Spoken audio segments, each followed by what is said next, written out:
Welcome to the first virtual graduation ceremonies with a theme, Kalidad ng Edukasyon, lalong patatagin sa gitna ng pandemya. Mga kababayan, ang pambansang awit ng Pilipinas. Kayang magiliw, kailas ng sinagalan, alam ng puso, sa dikit mo'y buhay. Lupang hinirang, tuyagan ng magiting, sa mandulupin, di ka pasisingil, sa nagatak tutok sa simoy at sa langit kong pagkaw, ay hinagak tudlang awit sa pagkayang minamahal.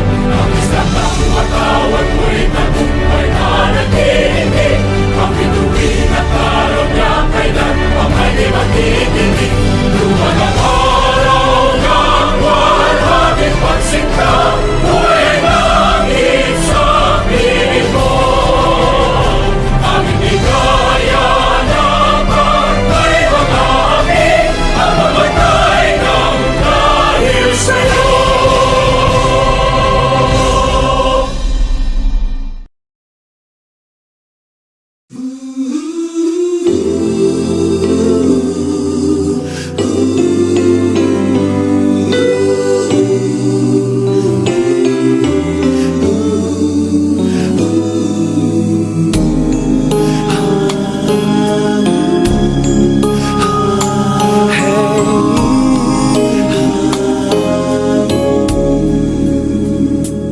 Lead me, Lord, lead me by the hand and help me face the rising sun. Comfort me through all the pain that life may bring. There's no other hope that I can lean upon. Lead me, Lord, lead me all my life.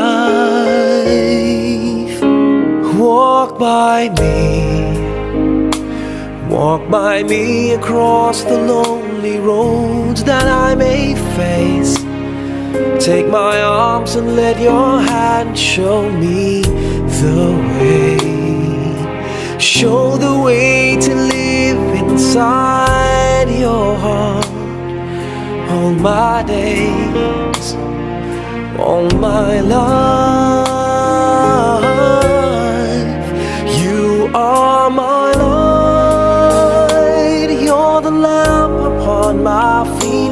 All the time, my Lord, I need you there. You are my light, I cannot live alone. Let me stay by your guiding love all through my life. Lead me, Lord. Lead me, Lord. Even though at times I'd rather go alone my way, help me take the right direction. Take your road. Lead me, Lord, and never leave my side. All my days, all my life. You are my light, you're the lamp upon my feet. All the time, my Lord, I need you there. You are my light, I cannot live alone. Let me stay by your guiding love all through my life. You are my light, you're the lamp upon my feet. All the time, my Lord, I need you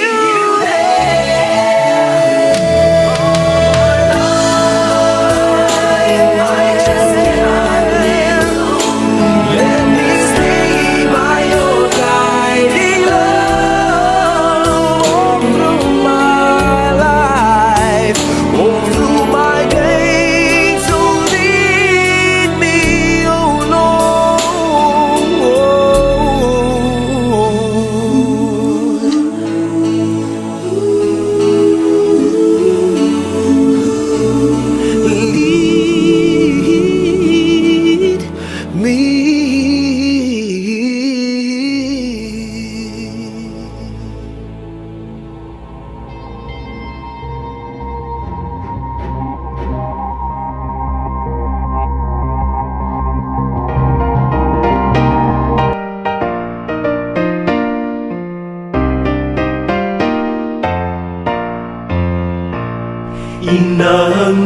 katandungan.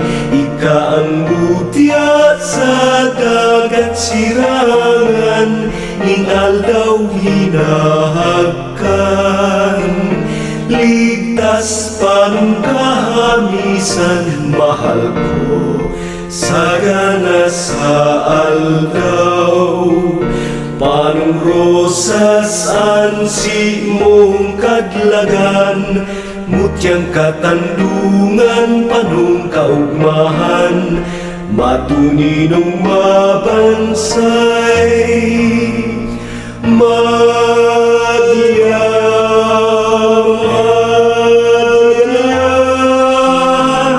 bayao sa kuyang namumutan, sa katandungan kita paduman, mga kamunduan malilingwan, mahal ko. Yaon diyan, kagayunan pagkamilotan, mutyang katandungan panung kaugmahan, matuninong mabansay. I love the eastern seas, where the morning sunbeams reading in the trees, land of the sun caressed, so free and so lovingly sweet, home sweet home, under the summer skies, where the fragrant roses blooming in the vales, dear Catanduanes, bring me back to thee, home of joy and people free. Come now, oh, come, my love, to Catanduan is our home, calling bitter life to pleasure and ease, with a love so true and tenderly sweet. Yes, my love. Yonder our way, the trail to the land of the sun caressed, dear Catanduanes, bring me back to thee, home of joy and people free.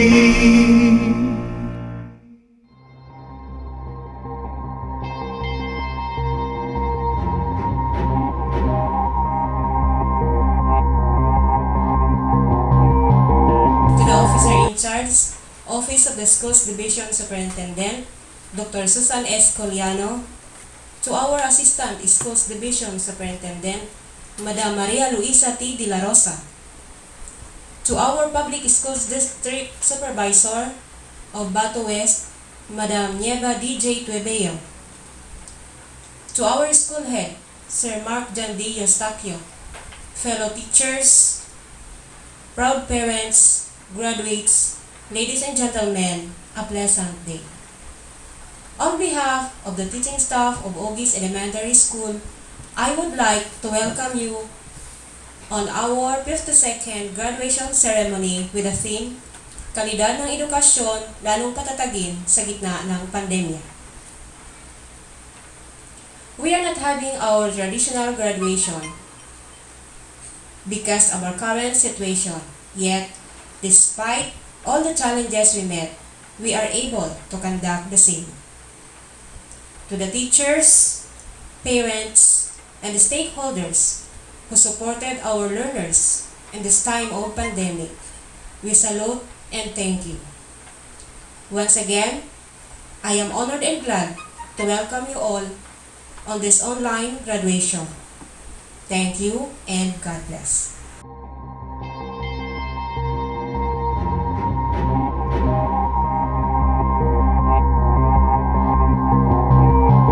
The authorized representative of the Schools Division Superintendent, Dr. Nieva D.J. Quebeo, the Public Schools District Supervisor of Bato West District, as school head of Oguis Elementary School, may I present to you 13 candidates for graduation, comprising of 7 boys and 6 girls for school year 2020-2021. They have satisfactorily completed the requirements for elementary education of the K-12 basic education program prescribed by the Department of Education. They are now ready for confirmation, ma'am.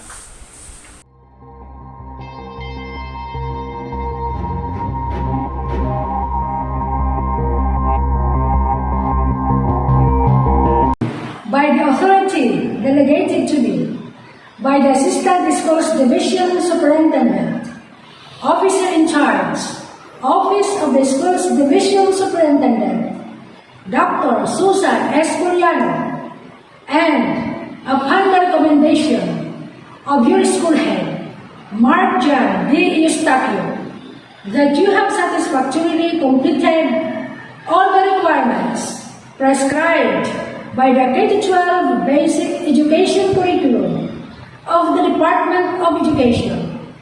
I hereby confirm your graduation the 16th day of July 2021 at Oguis, Bato Catanduanes, Philippines.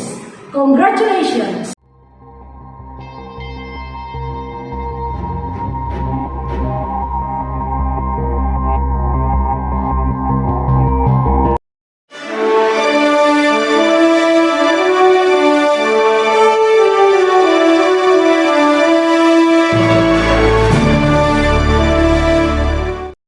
Dear graduates, completers, awardees, parents, school officials, PTA officials, barangay, municipal, and provincial government officials, one and all in the elementary and secondary schools in the happy island of Catanduanes.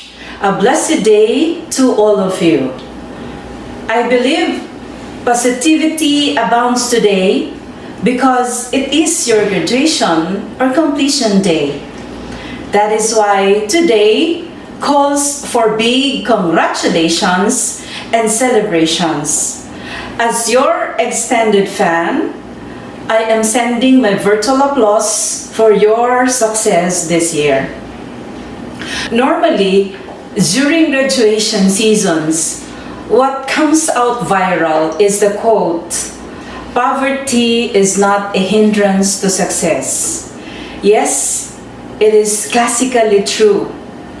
However, in this time of pandemic, when the banner slogan of the Department of Education goes, "Education must continue," you have indeed proven it true.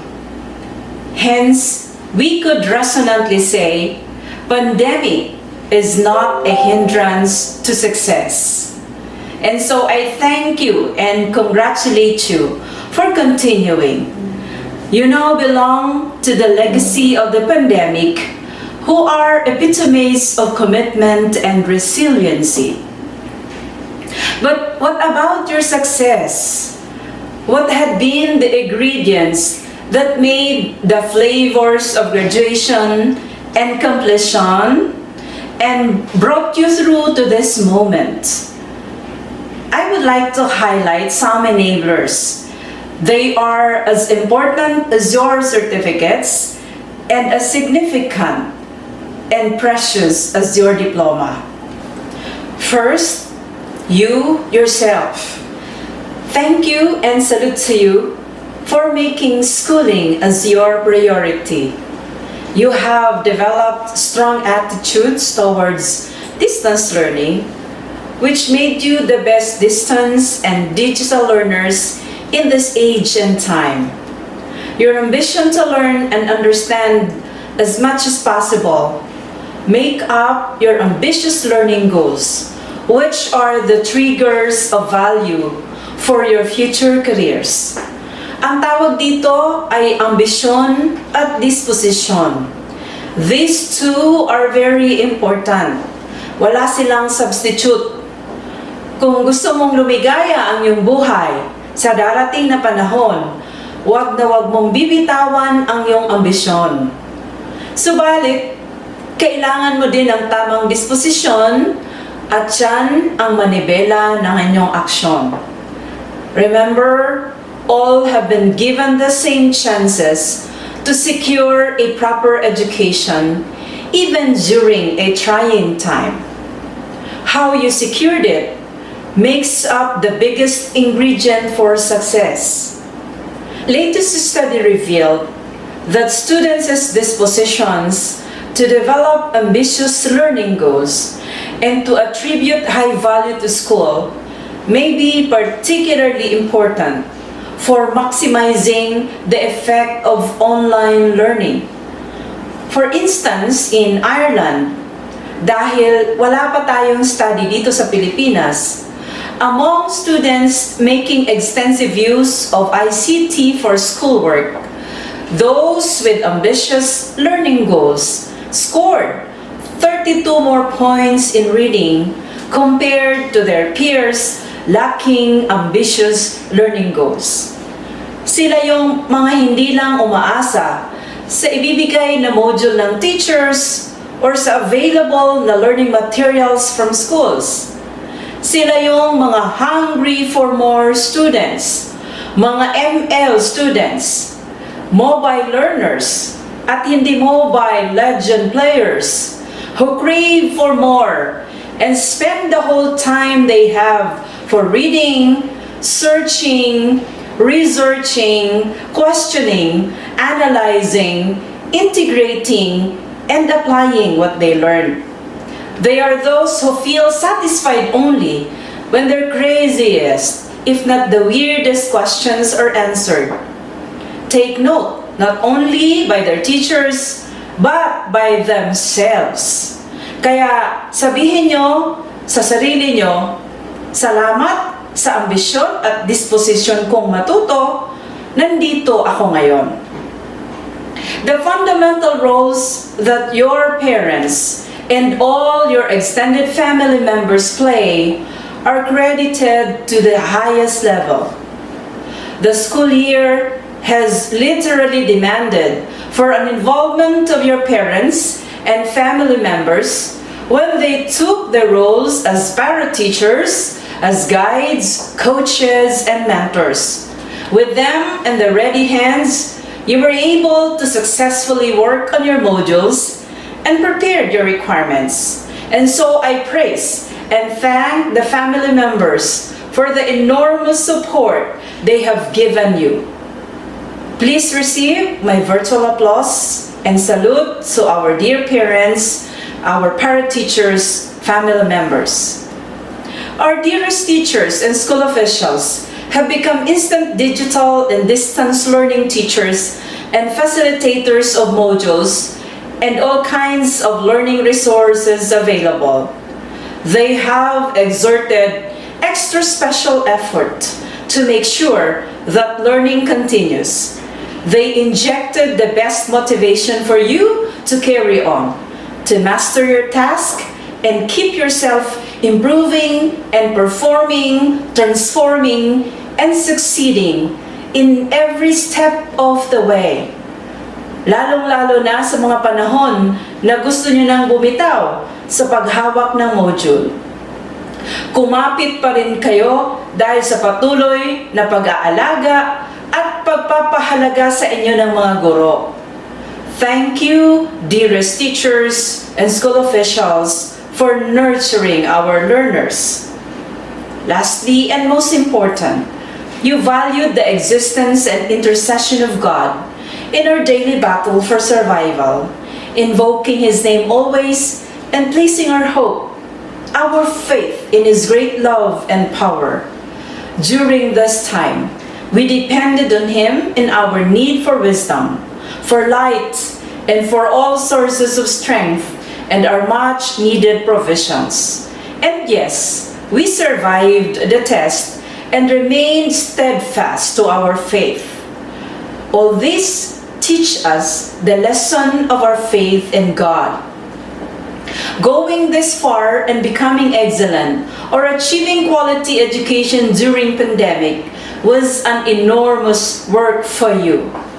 Now, to strengthen your takeaway, your education and its quality. You need to hold on to that same formula, but be mindful of some lessons that come in surprise. For example, life is unpredictable. It is a reality. So embrace it, but never surrender to its unpredictability. Along the way, there are checkpoints, delays, but there would always be a road wide open for you to travel on despite the blocks. And this is a mark of resiliency. Yan din ang tatak ng isang katandunganon. Take control and be a rightful and responsible user of the most obvious learning opportunity, which is the ubiquitous application of technology. Manage your own learning by nourishing even the littlest sources of learning that give you hope for thinking how that learning would work. Build narratives that highlight your successes, but make every dim light of your schooling an inspiration. Build more your sense of self-efficacy, your ability and commitment to overcome difficulties on your own, and assure yourself that no matter how dramatic and difficult the situation may be, you will carry on with the same fervor for education. But, ladies and gentlemen, our dear completers and graduates, as you grow more in learning, please take a balance of your life, for success is useless if your mind and body are not well. Again, these two do not have any substitute. Inspired by this year's theme, with prayers for your success, I summon you to carry on to the next wonderful world of schooling. Seize it with increased enthusiasm, genuine humility, and don't forget, ambitious goals. Thanks to your much reputed alma mater for ably preparing you for this. Finally, I say, always find God, find good, and find silver lining in all your experiences.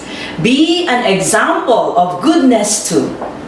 Give grace to yourself and to others, and move on with firm resolve that you will be the best version of yourself, thereby reckoning the day when you proudly say, I am the person I have been waiting and looking for.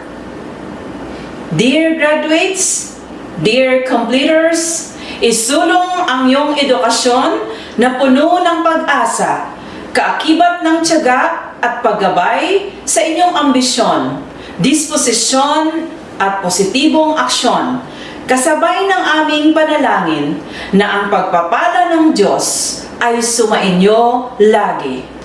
Again, congratulations, good luck, and mabuhay!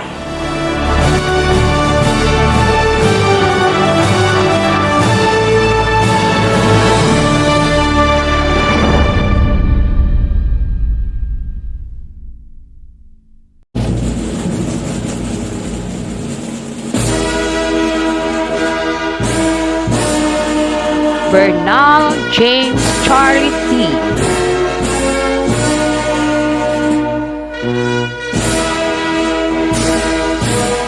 Webos Brandon T,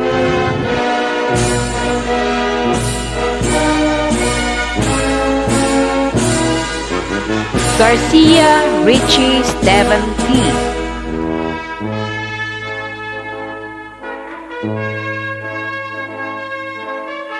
Tapar John Michael C,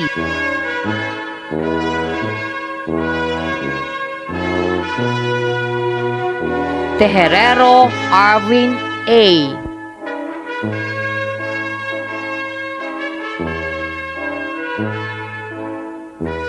Tesorero Adrian M,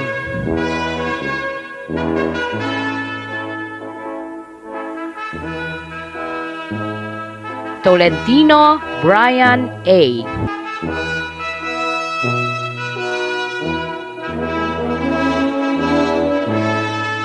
Acacio Angela T.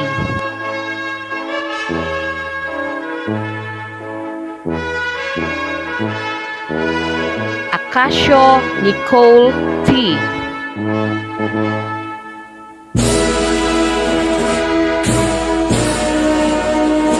Bernal Lace Nathalie B.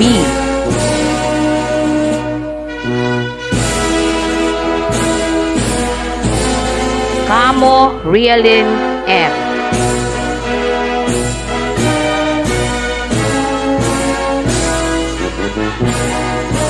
Timaho Julia Jane A.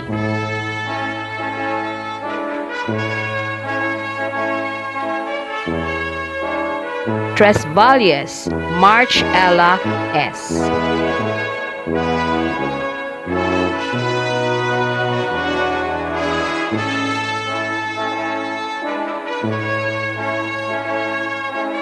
Maria Cristina T. Castilla, Teacher 1, Kindergarten Teacher.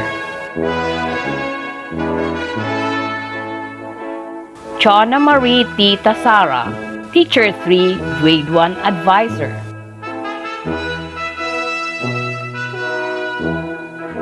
Maria P. Tapit, Teacher 3, Grade 5 and 6 Advisor. Marilyn E. Pardillo, Teacher 2, Grade 3 and 4 Advisor. Ophelia T. Garcia, Master Teacher 1, Grade 2 Advisor. Mark John D. Eustaquio, Head Teacher 3.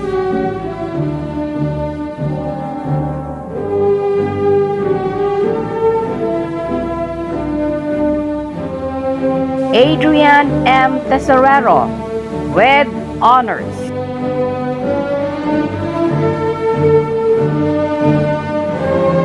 Brian A. Tolentino, with honors.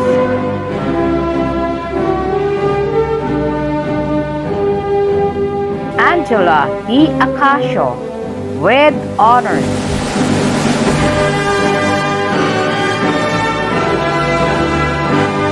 Nicole P. Acacio, with honors.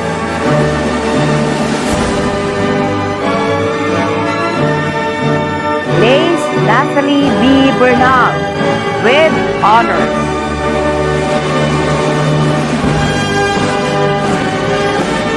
Realin M. Camo, with honors.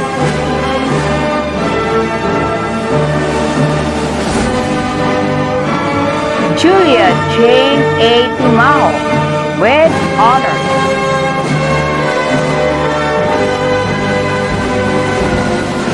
March Ella S. Trasvalles, with honors.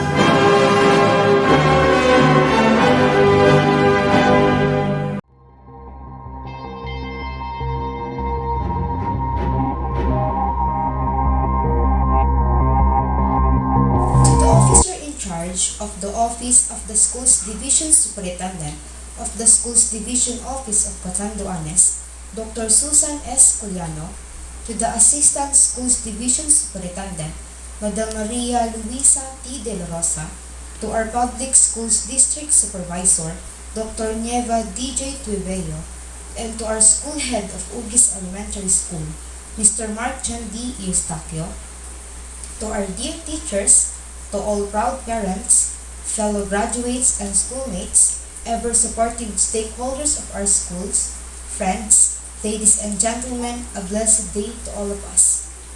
At last, despite the challenges and hurdles brought by the pandemic, our resiliency remains intact and our courage to pursue our dreams remains steadfast. No matter how difficult our situations are, our quest for learning must never stop.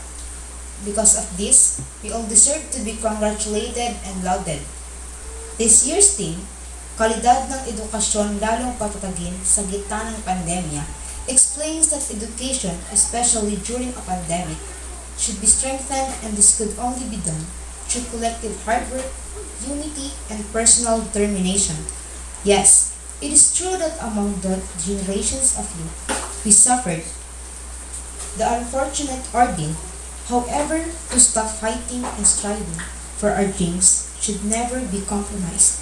And with this, we should thank our parents for giving us the needed support and for always guiding us in times of distress and great needs. We should give thanks and salute for our teachers for always giving their steadfast commitment, dedication, and sacrifices on the kind of education rightfully deserved. We should also give thanks to our community stakeholders, especially our school alumni, domestic and abroad, for extending their efforts, time, and resources whenever the schools need them. All of you are part of this success. May the Lord Almighty bless you all for this virtual process. As the representative of class 2020-2021, we commit to treasure your sacrifices, and we will never stop to dream and believe no matter what the future holds. To my fellow graduates, let us include them in our prayers that the Lord may give them the strength and vigor to fulfill their duties and responsibilities for the greater interest of our school, community, and for the greater glory of God. Once again, mabuhay ang class 2020-2021. Patuloy na paalabi ng ating pangarap sa gitna ng pandemya ang ating kinakaharap.